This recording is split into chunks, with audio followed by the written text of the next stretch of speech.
మీ ఇంత కంగారు పెడితేనే మర్చిపోతానే ఏం మాట్లాడాలో.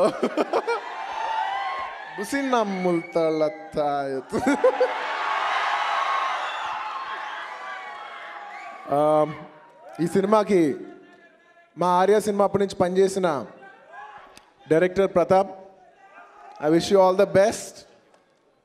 సుకుమార్కి నువ్వు మంచి సినిమా తీసి పెట్టాలి, ఆ సినిమా బాగా డబ్బు చేయాలి. వెళ్ళిపోయే ముందు ఒక చిన్న విషయం చెప్తాను. నేను ఒక షార్ట్ ఫిల్మ్ తీశాను, ఐఎమ్ ద చేంజ్ అని. ప్రొడ్యూస్ చేశాను. ప్రొడ్యూస్ చేసేప్పుడు మీరు నమ్మరు, ఇంకో 4 డేస్లో ఇండిపెండెన్స్ డే, 4 రోజులు ఉన్నాయి. అంటే కాన్సెప్ట్ అనుకున్నాం, ఇంకో 4 డేస్లో షూట్ చేయాలి. ఎవరు అడిగితే ఇస్తారు? ఏ డైరెక్టర్ అడిగినా ఇప్పుడు అడిగితే తంతారు, ఎందుకంటే వాళ్ళు షూటింగ్లో ఉంటారు. అడుగుతాం కూడా అన్యాయం.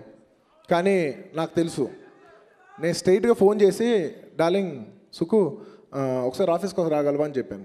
వచ్చాడు. ఏంటంటే ఏం లేదు, సాయంత్రం రేపు నుంచి షూటింగ్ చేయబోతున్నాం. అవునా, ఏంటి అన్నాడు. యాడ్ ఫిల్మ్, అదే ఇలా ఒక షార్ట్ ఫిల్మ్. అవునా, మరి కాన్సెప్ట్ ఏంటి అన్నాడు. కానీ నేను చేయగలనా, నేను టైం ఉందా, ఇది ఏవి మాట్లాడకుండా నేను చేస్తాను అని, ఏం చేయాలని అడిగాడు చూసారా. అది నాకు సుకుమార్కు ఉన్న రిలేషన్షిప్.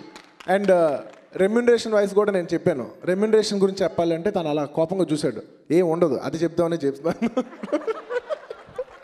నువ్వు అంత కోపపడతానికి ఏం అక్కర్లేదు, ఎందుకంటే నేనేం డబ్బులు ఇవ్వట్లేదు. ఆర్య 3నా? ఆర్య 3 వద్దు, కానీ నేను సుకుమార్ కలిసి మళ్ళీ ఆర్యను మర్చిపోయి ఒక సినిమా అయితే ఇద్దాం అనుకుంటున్నాం.